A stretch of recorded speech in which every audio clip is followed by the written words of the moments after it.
दोस्तों, सरकार का डबल गेम देखिए, छल देखिए कि एक तरफ सरकार के जो चीफ नेगोशिएटर हैं जेपी नड्डा, वो छात्रों से अपील कर रहे हैं, प्रेस कॉन्फ्रेंस कर रहे हैं, शांति की बात कर रहे हैं, और उसके कुछ ही देर बाद रात में जंतर मंतर पर पुलिस लाठीचार्ज कर रही है, फिर से आंसू गैस के गोले दाग रही है और एक जबरदस्त पथराव हो रहा है। कुछ ऐसे एलिमेंट भी घुस गए हैं भीड़ में जो छात्रों को उकसा रहे हैं, नारेबाजी कर रहे हैं, और आप कह सकते हैं कि जबरदस्त कन्फ्रंटेशन शुरू हो गया है, पुलिस वर्सेस स्टूडेंट्स।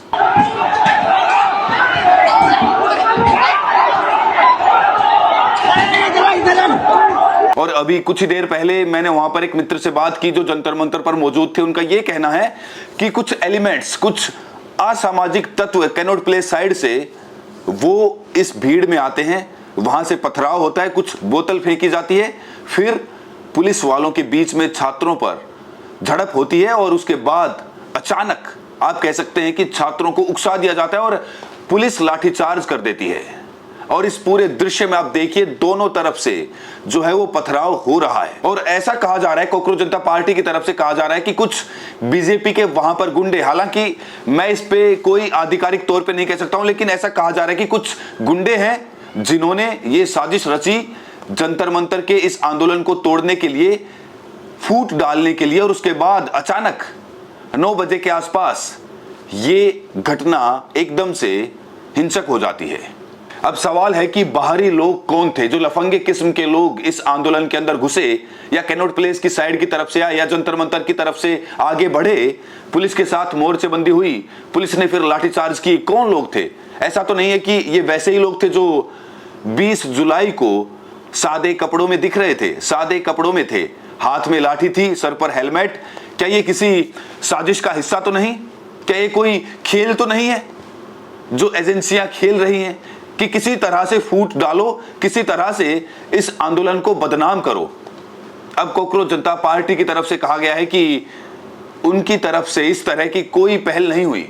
जो छात्र, जो बच्चे वहां पर बैठे हैं और कई दिनों से बैठे हैं, उनकी तरफ से ये रिटेलिएशन नहीं हुआ है, ये कहीं कुछ बाहरी तत्व घुसे। लेकिन मेरा सवाल कुछ दूसरा है, बिल्कुल दूसरा है, कि क्या सरकार की जो एजेंसियां, खुफिया एजेंसियां, जो लोकल इंटेलिजेंस है, उनको नहीं मालूम था कि कुछ असामाजिक तत्व इसमें जो है शामिल हो सकते हैं? मेटल डिटेक्टर्स लगे थे, चेकिंग नहीं हो रही क्या? या फिर पुलिस ने सब कुछ जंतर मंतर पे ही छोड़ दिया, भगवान भरोसे छोड़ दिया गया? अब सवाल इस बात का है कि क्या सरकार वाकई कोई डबल गेम खेल रही है? एक तरफ अपील करती है, दूसरी तरफ वहां कुछ खेल होता है, और क्या बच्चों के साथ वाकई छल किया जा रहा है? और मेरी कोशिश है इसकी तह में जाने के लिए कि राजनाथ का चेहरा कुछ और है, नड्डा का जो अप्रोच है कुछ और है, और ये जो मंत्री हैं, आगे बताऊंगा इनके बारे में, ये कुछ और ही बता रहे हैं।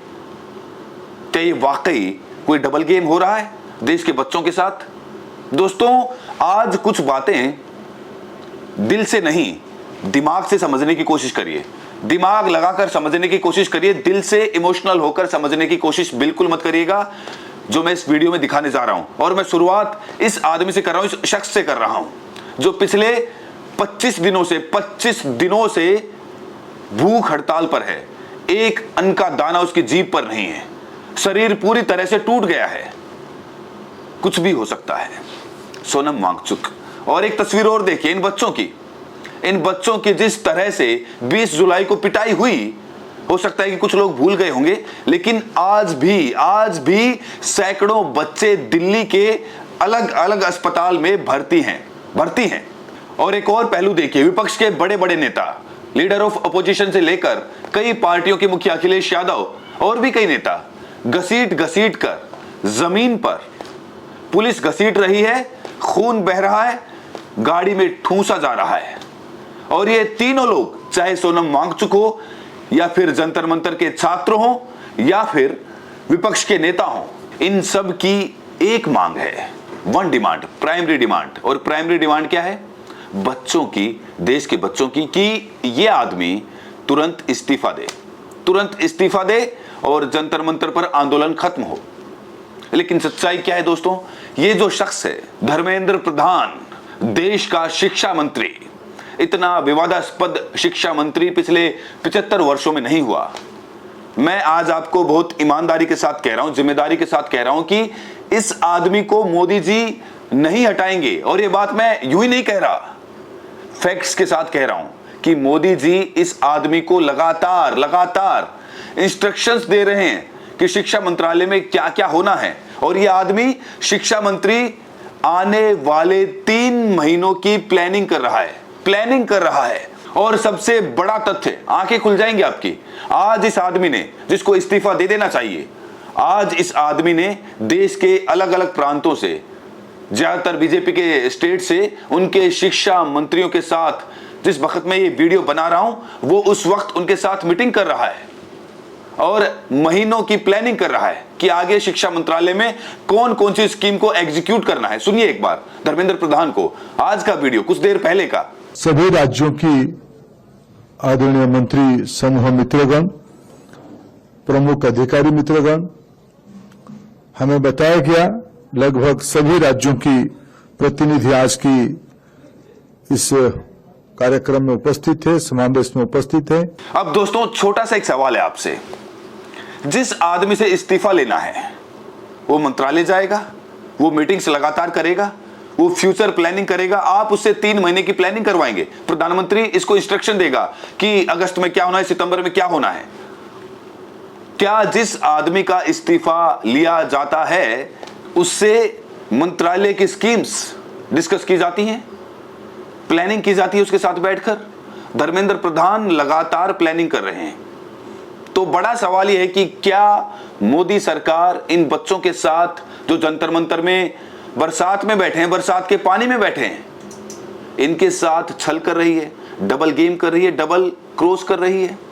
और एक और सवाल जो हो सकता है कि आपको चौंका दे, क्या मोदी सरकार सोनम वांगचुक और कोकरोच जनता पार्टी इनके बीच में मतभेद करने की कोशिश कर रही है?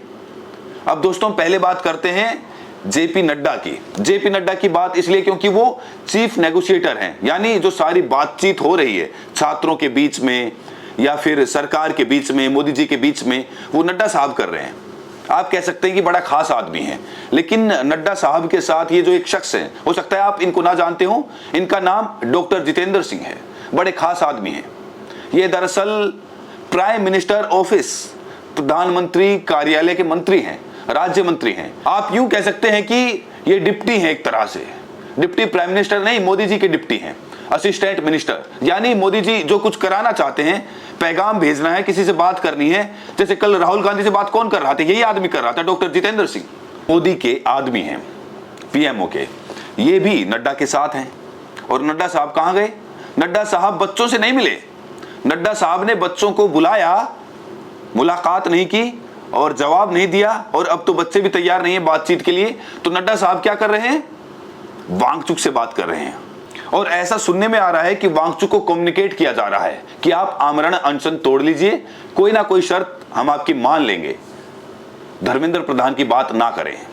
और आज कुछ देर पहले वांगचुक साहब ने बयान दे दिया कि साहब अगर इन बच्चों के खिलाफ जो भी उत्पीड़न हो रहा है, अगर उनके खिलाफ एफआईआर वापस हो जाती है, सरकार उनको परेशान नहीं करती, हमें एश्योरेंस देती है, तो मैं आमरण अनशन तोड़ सकता हूं।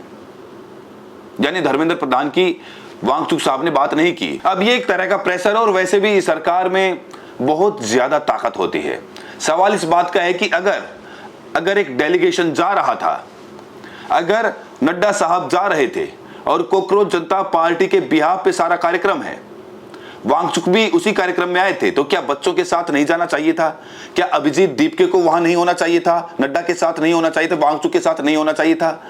बात ट्रांसपेरेंसी के साथ नहीं होनी चाहिए थी? सुनिए क्या कह रहे हैं, पहले नड्डा साहब की सुनिए क्या बता रहे हैं। लेकिन उसके बीच में हमने उनका हालचाल पूछा, उनके बेटरमेंट की बातचीत हमने की, और हमने कहा कि आप अपना अनशन तोड़िए और आप मुख्य धारा में शामिल होकर के बच्चों को सही डायरेक्शन की तरफ आप ले जाएं। हम अब दोस्तों मेरा जो बड़ा सवाल है वो ये कि अगर जंतर मंतर पर एक ही मंच था, एक आंदोलन था, और उसी मंच पर अगर सोनम वांगचुक थे, उसी मंच पर कॉकरोच के फाउंडर अभिजीत दीपके थे, दोनों साथ साथ थे, दोनों की एक ही डिमांड थी, तो फिर आप डील अलग अलग क्यों कर रहे हैं? नड्डा अभिजीत दीपके के साथियों के साथ अलग बातचीत करना चाहते हैं, सोनम वांगचुक के साथ अलग बातचीत करना चाहते हैं। और मेरा ऐतराज इस पर नहीं है कि नड्डा साहब वहां देखने गए, किसी मरीज को देखने गए, वो जा सकते हैं, स्वास्थ्य मंत्री हैं, सोनम वांगचुक के पास जा सकते हैं, लेकिन पहले क्यों नहीं गए? जो आदमी 20 दिन से भूख हड़ताल कर रहा था, तब नड्डा क्यों नहीं गए? नड्डा अब क्यों जा रहे हैं? और फिर डील क्यों कर रहे हैं? बातचीत क्यों कर रहे हैं? प्रपोजल्स क्यों दे रहे हैं? और साथ में ट्रांसपेरेंसी क्यों नहीं बना रहे? क्यों नहीं उनके साथ अभिजीत दीपके हैं? क्यों नहीं उनके साथ जो है आशुतोष रांका हैं, जो सौरभ दास हैं? और एक और बड़ा सवाल कि नड्डा मिलते हैं, बातचीत होती है, लेकिन सोनम वांगचुक से आप विपक्षी नेताओं को नहीं मिलने देंगे, यानी कोई चीज सोनम वांगचुक को कम्युनिकेट ना की जाए। सुनिए, संजय सिंह को सुनिए, नहीं मिलने दिया गया।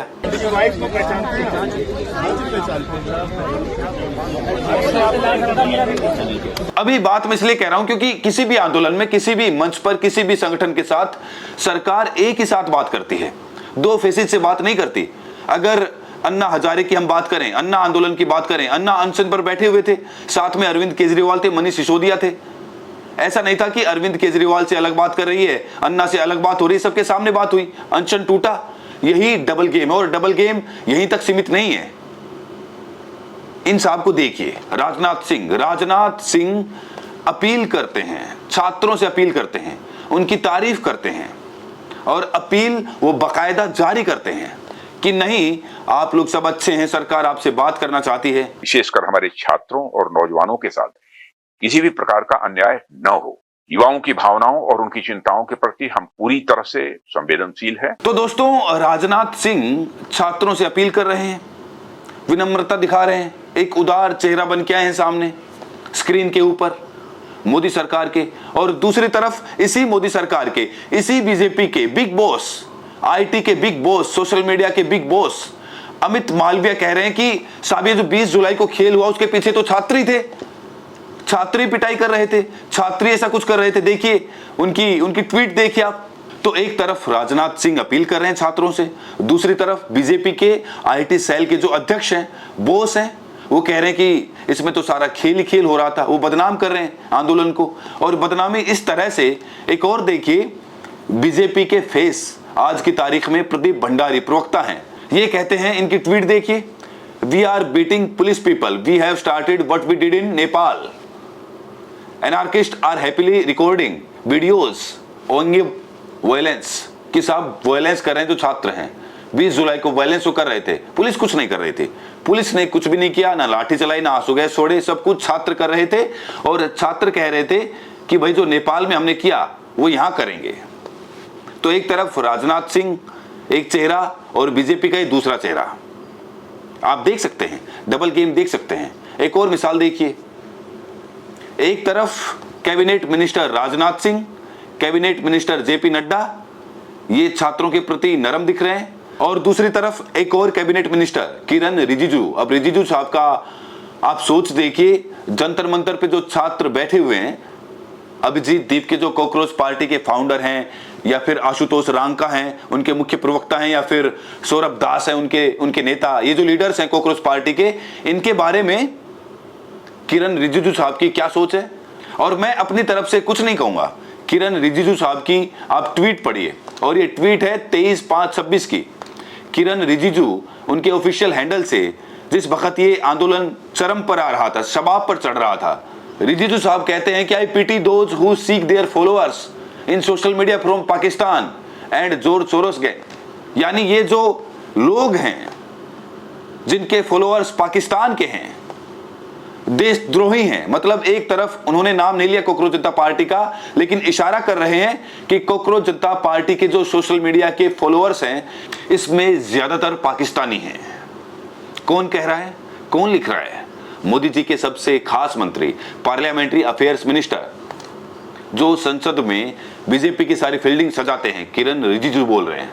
तो राजनाथ जो कैबिनेट मिनिस्टर है, उनकी अपील कुछ और है, नड्डा का एक्शन कुछ और है, किरण रिजिजू जो हैं वो कुछ और बोल रहे हैं, और जो शिक्षा मंत्री जिनका इस्तीफा चाहिए, वो मोदी जी के इंस्ट्रक्शंस पर आगे की प्लानिंग कर रहे हैं।